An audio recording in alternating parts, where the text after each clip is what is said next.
You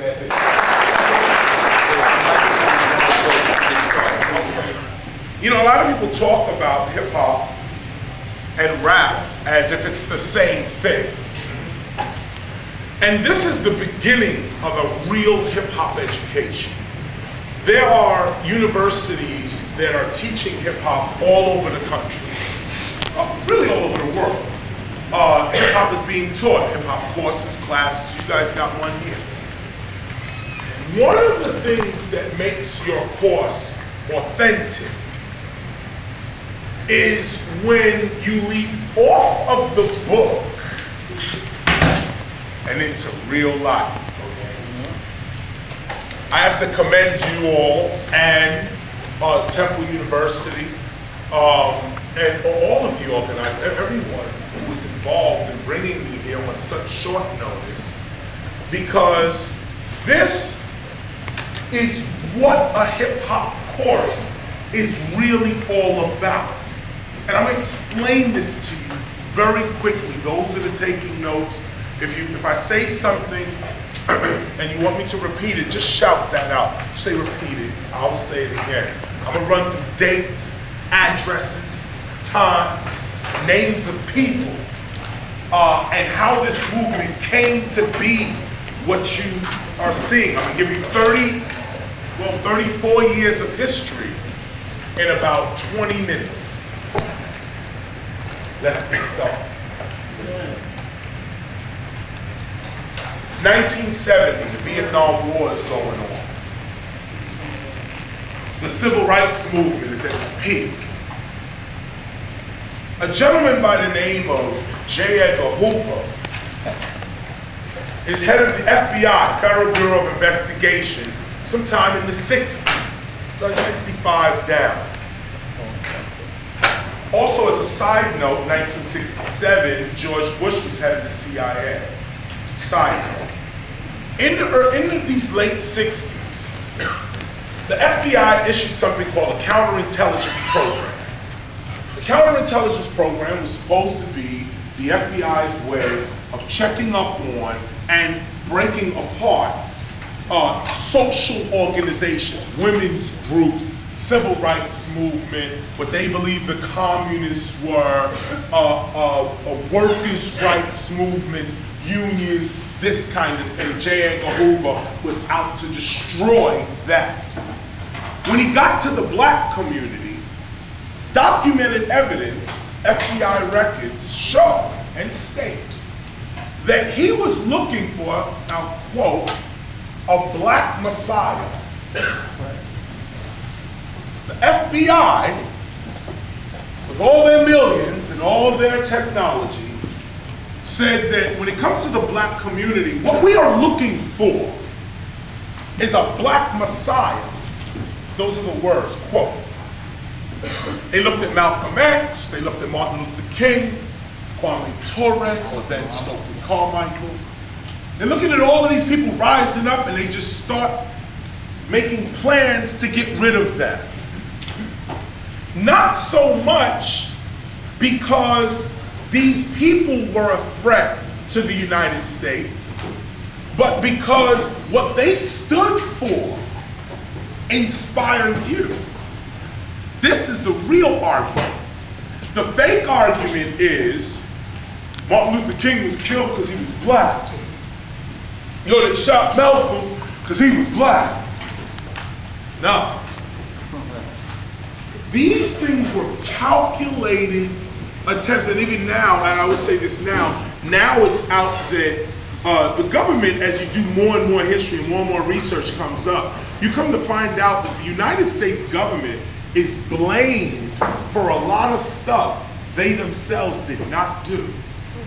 That when you reach a level of power in this country, you could do stuff and blame it on the United States, blame it on the Justice Department, blame it on the Board of Education, when in fact there are groups of people with interests contrary to yours. It's just that simple.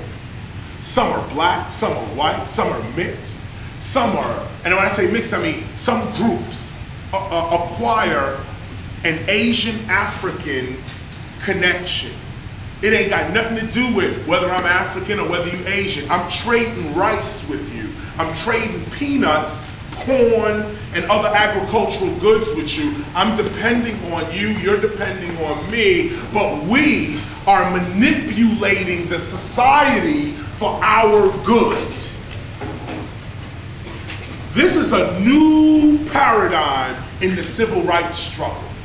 Hip hop starts off in the Vietnam War, counterintelligence program, and trying to get rid of our mothers and fathers. We're born in that. This is where we start, right here. We're born in that. Our whole generation was labeled X.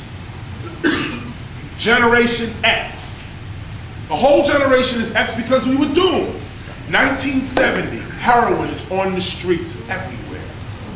There's a scene in the Mario Van Peebles movie Black Panther where they actually show this documented fact that happened. They actually acted out. There was a scene where the mafia and the FBI gets together to discuss how they're going to put heroin in the black community. You should rent Black Panther, continue your hip hop studies. But anyway, this was real.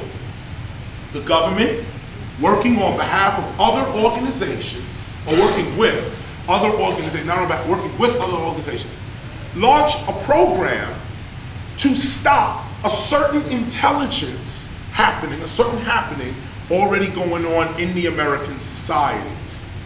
The problem was their own shortcomings of racism and sexism. Sexism hit them first. The plan was to get rid of all the men, assuming that women had no power and that without a man they would crumble. Hip hop has defied that law. We don't even discuss it no more. It's an old argument. If you're a single parent, now it don't mean nothing. Now, it's actually better to be a single parent. There are more resources in society for the single parent today than there are for the family. Back in the 50s and 60s, to be a single parent was a scourge. You was looked down upon. Well, you had sex out of marriage or wedlock. Where's your man? Where's your wife? Or where's your companion? People looked at you and judged you based on this. After the Vietnam War, the heroin epidemic, counterintelligence program, most of the men are wiped out of the society. We, early hip hop, are born. I was born 65. I was part of that clique that grew up when we was in 1972. I'm in the Bronx at this place called 1520 Sedgwick Avenue. This is the birthplace of hip hop. 1520 Sedgwick Avenue. A guy named Cool DJ Herb used to play in 1500 Sedgwick Avenue in the Bronx. There was a park next to that building. And actually, we really lived in 1600. But everybody from 1600 and 1520 played, stayed over at everybody's house, this, that, and the other. There was a great relationship between these two projects. And there was a park in the middle of that called Cedar Park. 1972, heroin is all up in this park. Fiends are nodding. The hot record was James Brown, Get On the Good Foot.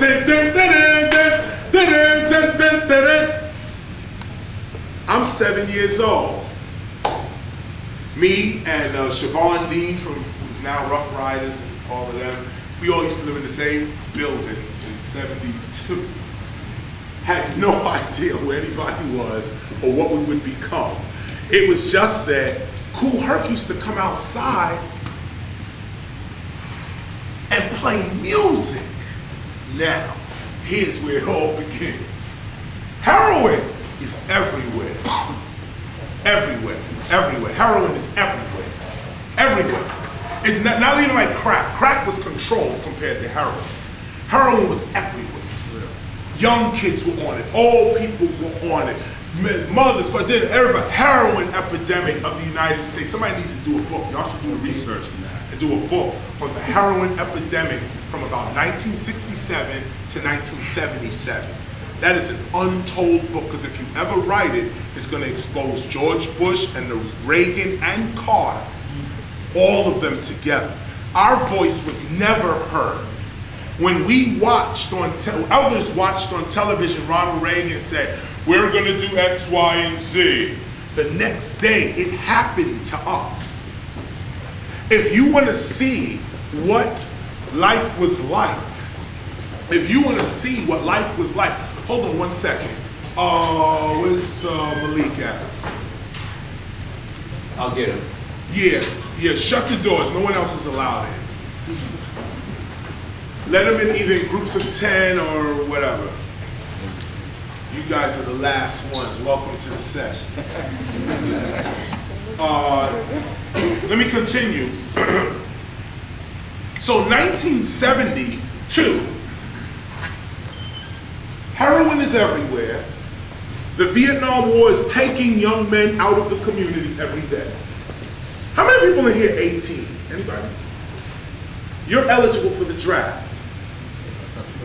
Imagine getting a letter. I got a letter from the government the other day. I opened and read it. It said they were suckers. They wanted me for their army or whatever. Picture me giving a damn cent. This line that Chuck D laid down spoke right to 1972, when letters were coming to our older brothers and sisters saying, yo, Vietnam War, you have a 1-year tour of Vietnam. And you either had to run then to Canada, go to jail, like Muhammad Ali, or go and fight that war. This was our reality. I'm 7 years old. I'm aware of all of this. Just to speed you up to 2004, how many 7-year-olds are aware of the Iraq War, American war that's going on today? In 2004, how many 7-year-olds are aware of that? Okay, stop there, go back. 1972, I'm 7 years old. I'm aware of Vietnam, the civil rights struggle. I know who's the drug dealers, the cops, the crooked cops, the good cops. I know the gang members, I know whoever. I'm 7 years old. This is the mind of the hip hopper in the early days. Kool Herc is outside playing music. No flyers. You'd stick your head out the window and you'd hear, yo, is that 123 Park? Yo, is that 92 Park? Yo, is that Cedar Park? Yo, let's go outside. You have to walk around, walk up one block. Nah, it ain't here. Walk up another block. Nah, man, it's coming from up there. You walk up there, boom, boom, boom. Yeah, boom. Yo, that's 23 Park. They jamming in 23 Park. And you start walking to 123 Park, which, by the way, 123 Park was PS 123. It's where Africa Bambaataa in 1974 would start playing and introduce Zulu Nation. I'm not up to that yet. But I mentioned this Park 1911. I mentioned this, this piece here because you got to understand, also looking at hip hop today in its mainstream. Back then, the way we thought and acted was we don't want nothing to do with the mainstream. The reason we was called hip hop is because we didn't want to have nothing to do with the mainstream. Our parents, we already saw our parents come, I want to be down with your educational system. Get out of here, nigga. I want to be down with your American Medical Association. Get your punk ass. This is how our parents were getting treated. You know, I want to be down with the justice system. I want to be down. I want inclusion. It's the whole Martin Luther King argument. I want to be down with what you go. I want to be down. This is the civil rights argument on one side. I want to be down with you, America. Open the door and let me in. Malcolm X said, rethink the whole thing. Hip-hop took that advice. In American history, you are hearing Dr. Martin Luther King's advice, which is an excellent advice. I would sum Martin Luther King up in this way, generalizing his philosophy in this way. This is what makes Martin Luther King so dope, is that he taught that in the face of hypocrisy, lawless lawmakers, when the people who make the laws are breaking them in front of you, your highest weapon is to stand in the law, and by showing them the mirror image of their own hypocrisy, you bring about justice. To do that, you have to let the dog bite you. You got to stand there when they're shooting the water, because your purpose for standing there is that this is a hypocrisy to your entire way of life. If I don't stand here, the hypocrisy will not be heard. It will not be seen. If I don't march, nobody will know that there is hypocrisy as you're throwing stuff, spitting on us, and doing all, shooting guns and stuff. Yeah, we have to show the hypocrisy. So Martin Luther King taught us that. Stand up in the face of hypocrisy with justice. Be justice. Don't look for it, be it. That's what Martin Luther King taught us in passive nonviolent resistance. Don't break the law. Uphold it beyond the criminals that are coming after you. Martin Luther King was dope. Can't front on him. We just didn't take his advice. Malcolm X said, tear this whole thing down. Nothing here works. The only solution is separation. That's it. If Malcolm X was here today, I guarantee he would have a problem with this whole reparations argument that we are having as an African community.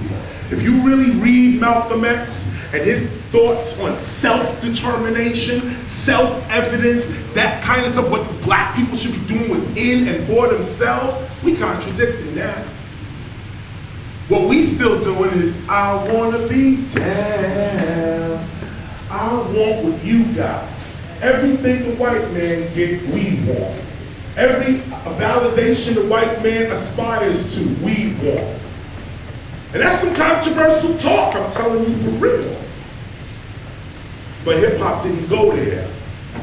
1972, we said, you keep your mainstream. Keep it, we don't want it.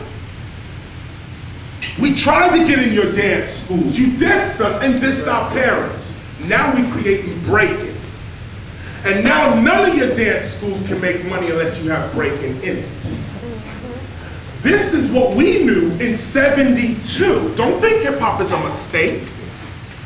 Every step of the way we were thinking. Stop the violence movement, human education against lies, all in the same gang. Thinking. This is not no haphazard thing. We knew from the beginning exactly what we were doing and how we were going to do it. And what was the point? Peace, love, unity, and having fun. Africa Bambaataa, 1974. Peace, love, unity, and having fun. 1974, a gang member named Lance goes to Africa, meets the Zulu chief, sits down with the Zulu chief. Somehow he impresses the Zulu chief so much that the Zulu chief makes Lance what is called a Zulu king. Lance comes back as an honorary Zulu king to the Bronx in '74 and calls his new organization Zulu Nation, and Lance changed his name to Africa Bambaataa. It became Africa Bambaataa and the Zulu Nation in 1974, and with that declaration came peace, love, unity, and having fun. But in 1979, the Sugar Hill Gang came out. Stop here for a minute. From 1970 to 1979, heroin is crazy in the community. From 1970 to 1979, black men are being arrested for no reason. You don't experience that today. Like today we have racial profiling. I laugh when people are like, yo man, the cops is racially profiling me. You ain't got no racial profiling in this today in 2000. No, we were racially profiled. Take it back, do the research. The way society was crazy. Crazy. People were getting lynched. In 1970, the Ku Klux Klan was still marching.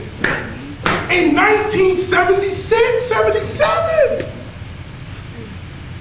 Our parents were either warriors or cowards. There was only two parents we had. Warriors, and there were many of them. And there was cowards, and there was many of them. Some of them still around. Some of them steamrolled your CDs a few years ago. Said gangster rap was detrimental to our children's development. Them same people that fronted in the 60s. When Dr. Martin Luther King took a bullet, Jesse Jackson was nowhere to be found. Now, I'm not saying nothing. I'm not saying nothing. Tell me to listen to me on this point. But this is hip hop. And let me take you to this level. Here's the history right here. Kool Herc saves us from heroin, the Vietnam War, our dads are gone. The United States government slips, thinking that if you kill the man, the woman got no power. Women raised us. Most hip hoppers from my generation are raised by single moms. That gave us a whole different psychology. First of all, we had that feminine creative energy as men. Other men were playing with G.I. Joe. G.I. Joe, macho, I wear blue, not pink. Hip-hop, raised by a single female, took on feminine psychological traits. Something that this country has downplayed since its inception. Everything is masculine, and everything is analytical in its masculinity. Creativity is a feminine attribute of the mind. Creativity. See, the plan backfired. They took away the analytical identity of us. The black male's intellectual identity was taken away in the 70s through the image of the father. The mother was all that was left. And she gave us intelligence and creativity. We used the creativity to say, you know what, you dissed my moms, I don't even want to be part of you. I see capoeira martial arts and I see James Brown. I'm going to combine that and I'm going to become what is called a B-boy, a B-girl. I'm going to combine capoeira martial arts with James Brown and create breakdancing. I'm going to take the hieroglyphics, the concept of Egyptian hieroglyphics, and the concept of cave art that appeared some 20,000 years ago in northern and southern Africa.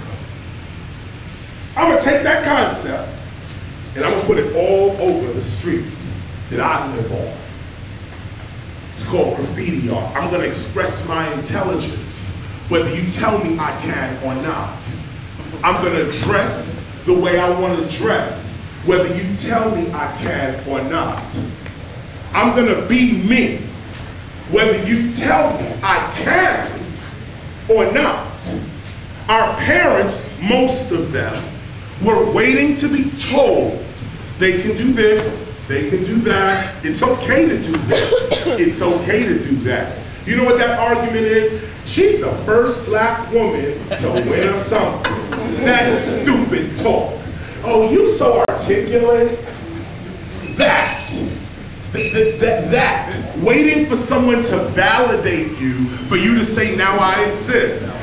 Most college students, you guys go through this all the time with validation, as opposed to validating yourselves. In this instance, take it, this is a hip hop parable here, and I'll get back to the history lesson. This year when you go to your graduation, or whenever you get to your graduation, whenever you get to your graduation and you pick up your receipt, I mean your degree,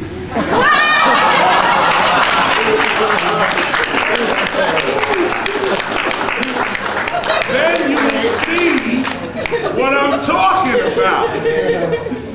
You see, there's something to be said about being free and being freed. Our parents were freed. We are free. Our parents were freed. They fought for all of our freedom. They were freed. The Emancipation Procrastination Proclamation is supposed to, and actually the Emancipation Proclamation doesn't really free the slaves, actually. It's the United States Constitution, 13th Amendment. The 13th Amendment actually deals with slavery and abolishes it, or deals with it, I'll put it that way. Close that door for me, please, thank you. Come on. Thank you. You know, I mention this because the difference between being free and being free is when you are free, self-creative, self-evident, you self-actualize. Free is, I can't move until I get this authorization. I'm not a business major until I get a business major's degree. I'm not a computer engineer until I get the computer engineer degree. I'm not a doctor really until I get the doctor's degree. Wrong! Hip-hop looked at it the completely different way. We said, I am.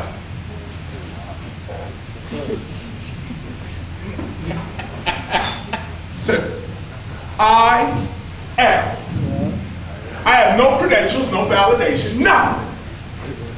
But here's the difference between me and you. When someone says, what is your name? You say, my name is Bob Barker. How you doing? When you ask a hip hopper, what is your name? Yo, I'm DJ Bob Ski from 125th. You want to get down? What? The difference in psychology is this. Yo, man, I'm just Bob Barker. That person is like that because they are connected to their, in other words, their well-being is connected to something outside of themselves. You get this low self-esteem when your well-being is connected to something outside of yourself. This is the beginning of poverty, right here. I want, meaning that I don't have. And what I want is more valuable than what I already have. The mainstream told us, they said, the mainstream said, everything that you have has no value. Your clothes, your furniture, everything has no value. The only way you have value is if you come through us, mainstream institutions, and on top of that, we're not letting you in. So look at what we up against. We're not letting you in, but this is the only place you can be validated. This is the only place we believe you should be, is in college, in the army, but we ain't letting you in. So we're sitting outside, ready to die. But we didn't. We said, because you're not letting us in, cool, keep everything you got. We're gonna create our own thing over here, and you're not getting in this. This here we're creating. This was the attitude in '72. The attitude was, the record was, we got our own thing. Flash used to cut that up. We got our own thing. We got it. He used to cut that up. Cats, it wasn't about the record. It was about that feeling of, yeah, we got our own thing. Dressed different, man. Put on the Lee suit with the bell bottoms, plugs, gazelle glasses, Kango hat, got the graffiti piece on the back with a big boom box to find all law in my presence. I'm blasting this box, laws going crumble, all sorts of peace, and whatever the order is that is oppressing me is now out of order. I have sound and light. Our boom boxes and our graffiti art taught the whole United States mainstream. We wasn't in college, we wasn't in none of that. We tagged on the college wall. And people said, yo, what's that? Oh, it's a gang. Oh, it's art. Oh, it's not. Oh, it's this. What was the point? Here's the essence right here. When it was time to say our name, we told a story about ourselves that was better than what we were at that time. We spoke higher than what we were at the time. 1979, Rapper's Delight, a group named the Sugar Hill Gang comes out. One of the most famous lines that all the kids in the ghetto would sing along with. Here's the line. So after school, I take a dip in the pool, which is really off the wall. I got a color TV so I could see the Knicks play basketball. There was another part that said, I got a Lincoln Continental and a sunroof Cadillac. And then, so after school, I take a dip. They didn't have none of this. The people listening to that didn't have none of this. But this was the essence of hip hop. When I say I have nothing, legally, I have nothing. But I got a rag. I got a handkerchief, a rag, dirty rag. This rag costs 10 cents to make a rag. I could go to Prada, because that's the validation, and buy a rag from Prada. And because I spend $400 on a rag on my head, I have been validated by Prada. What we did was we said, give me this rag that you just wiped the furniture off with and the dishes and the car. Let me put that on my head. On the head of a man or woman that believes in themselves, a worthless rag becomes a $10 million fashion item. The rags that we wear on our heads, the handkerchiefs that we got on our heads, that's a $10 million business. When that started, those handkerchiefs were given away for free. You can't get those handkerchiefs for free today. We used to get them for free. They were so common and just useless. It's like hip hop saying, we're gonna put rolls of toilet tissue on our wrists, and that's gonna be the new thing. And because we walk around like, yeah, son, I got, yo, the roll of toilet tissue on the wrist. Yo, I got the clean one. What you got, man? Yo, the toilet tissue on the wrist. It was just that crazy that we put Kangos on, all this stuff, start walking around like this.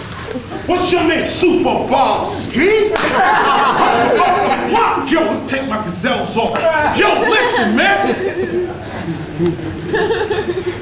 I got a Lincoln Continental, man. I was like, I don't have none of this.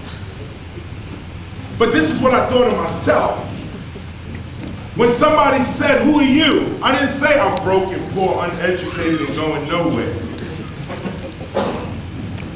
Even though I was broke, uneducated, and going nowhere. But hip hop came upon all of us in the ghetto, 1972 in the Bronx. It just came on us. And all of a sudden, we started to reject the mainstream. And that was the essence of it. That's why cats that want to run to the mainstream today are playing themselves, and that's why we say they're not real hip-hop.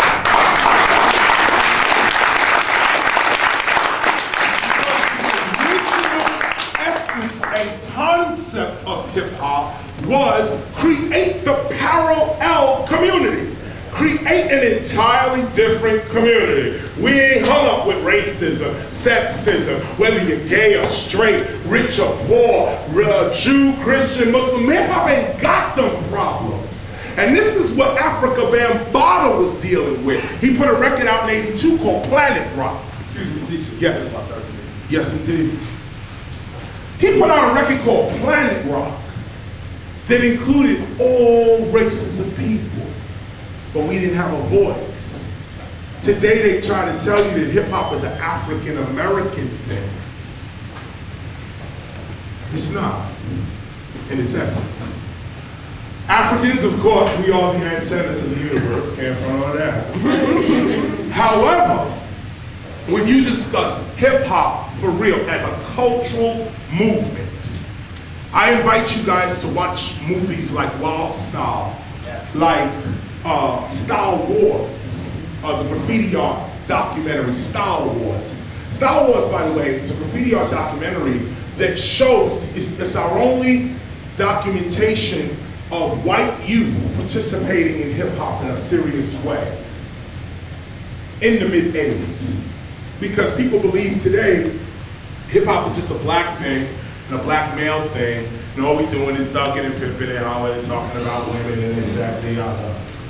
And to be honest with you, black women don't even buy rap music, to be honest with you. It's white women and white men, young white men, and some artists get a predominantly of white women that buy rap music product, the mainstream rap music product you see on the television today and on radio. And the struggle within hip hop, even today as a movement, is that what you see on television and radio does not represent the totality of us. We're not gonna front. We more thugged out than your president, George Bush. But I will say this, that there is a balance to how we present ourselves from day one. We was always beyond race. Because like I pointed out at the beginning, here's the new problem. Most of our parents were against us. Imagine being black in the 70s, and before you even get out the door, your father or your mother or just your mother is on your back. Turn that noise off. Don't be writing on my furniture. Don't be. The white community. Oh, but don't even forget moms. Moms was poor with us. Okay, that's the first line of defense. You get past moms and you get outside, the cops are right there. If you get past them, you get to the black intelligentsia. They got no time for you. You get past them, you get to the black church. Oh, son, pull up your pants. Before I can be saved?